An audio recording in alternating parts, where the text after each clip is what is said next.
নমস্কাৰ হেল্ল' বন্ধু-বান্ধৱীসকল আজি নতুন এটা মিনি ব্লগলৈ স্বাগতম জনাইছো আজি আপোনালোকক অসমৰ নাৰায়ণপুৰৰ গহপুৰ হৈ অৰুণাচল প্ৰদেশলৈ যোৱা এটা মিনি ব্লগ দেখুৱাবলৈ চেষ্টা কৰিম 18 জুন 2024 তাৰিখে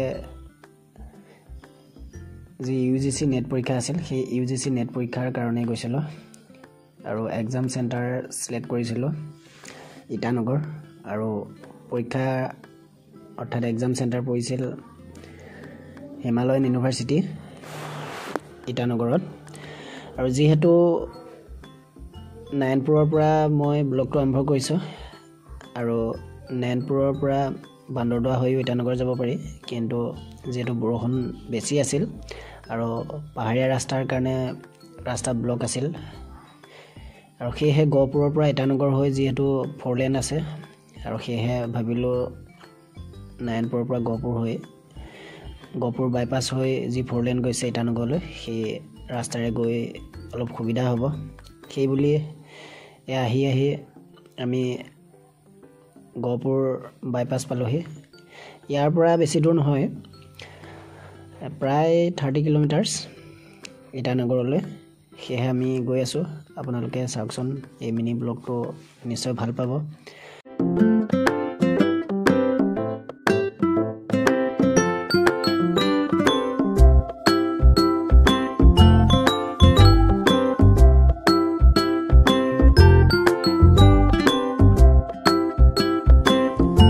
গহপুৰৰ ৰাজগড় সীমান্ত পাৰ হোৱাৰ পিছতে অৰুণাচলত আমি প্ৰৱেশ কৰিছো আৰু অৰুণাচলৰ আৰু অসমৰ যি সীমা সেই সীমাতে ডনিপোলো যি এয়াৰপোৰ্ট নতুনকৈ গঢ়লৈ উঠিছিল সেই ডনিপোলো এয়াৰপোৰ্টলৈ যোৱা চেণ্টাৰতে আমি কিছু সময় ৰৈছিল আৰু ইয়াৰ পৰা ডনিপোলো এয়াৰপোৰ্টলৈ প্ৰায় 4 কিলোমিটাৰ কিছু সময় ৰখাৰ পিছত আমি পুনৰ এক্সাম চেণ্টাৰলৈ গতি কৰিলো ইয়াৰ পৰা ইটানগৰ প্ৰায় 18 কিলোমিটাৰ নাহৰলগুন প্ৰায় 30 কিলোমিটাৰ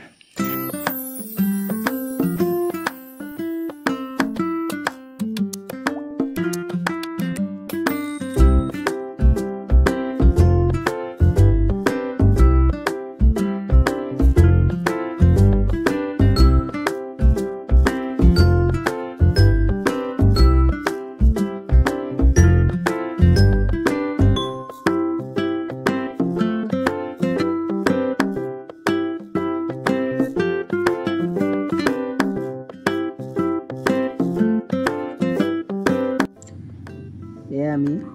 মেইন ৰাস্তাৰ পৰা সৰু ৰাস্তাৰে সোমাই আহি আছো ইউনিভাৰ্সিটিলৈ প্ৰায় 3 কিলোমিটাৰ মান আছে বৰষুণ বেছি দি থকাৰ ফলত পাহাৰৰ মাটি আহি ৰাস্তাত পৰাৰ ফলত ৰাস্তাবোৰ খুব পিছল হৈ আছিল সেয়ে আমি স্পীড খুব কম কৰি গতি কৰিবলগীয়া হৈছিল ইউনিভাৰ্সিটি পোৱাৰ পিছত মেইন গেট বন্ধ থকাৰ বাবে আমি ওচৰতে থকা ডিক্ৰং নদীত ভৰিকেইটা অকমান তিয়াই পুনৰ মেইন গেটত বাইক ষ্টেণ্ড কৰিলো আৰু লগতে যি ৰেইনকোট পিন্ধি গৈছিলো বা বেগ এণ্ড বেগেজখিনি বাইকতে থবলৈ চেষ্টা কৰিলো আৰু অন্যান্য কেণ্ডিডেট সমূহো সেই সময়ত ভিৰ কৰিছিলেহি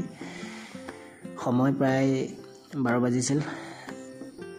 আৰু তেতিয়াও মৰ্নিং শিপৰ পৰীক্ষা হৈ আছিল আৰু মৰ্নিং শিপৰ পৰীক্ষাৰ পিছত ইভিনিং শিপ ৰিপৰ্টিং টাইম 1 বজাত আছিল সেয়ে আমাৰ ইভিনিং টাইমত আছিল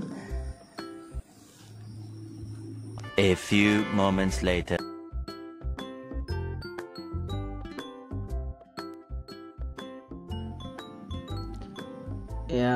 ইভিনিং শিপৰ পৰীক্ষা সমাপ্ত হোৱাৰ পিছত ছাত্ৰ-ছাত্ৰীসকল ঘৰমুৱা হোৱাৰ দিশেৰে আগবাঢ়িছে যেহেতু ভিতৰলৈ মোবাইল নিবৰ কাৰণে অনুমতি নাছিল সেয়ে ভিতৰৰ দৃশ্যসমূহ দেখাব পৰা নগল আৰু এই ছাত্ৰ-ছাত্ৰীসকল ঘৰমুৱা হোৱা দিশেৰে আগবঢ়া কিছু দৃশ্যাংশ ধৰি ৰাখিবলৈ চেষ্টা কৰিলো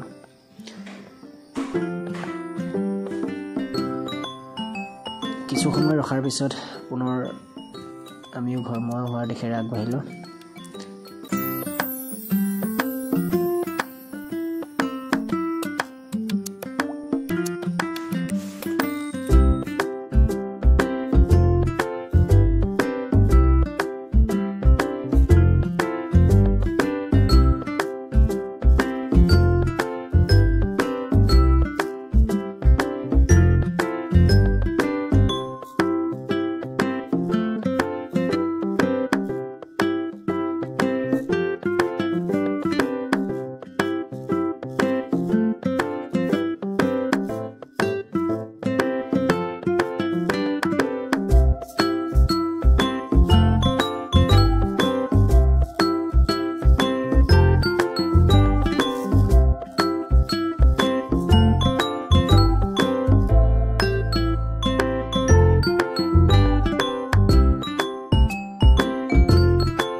বহু দূৰ গতি কৰাৰ পিছত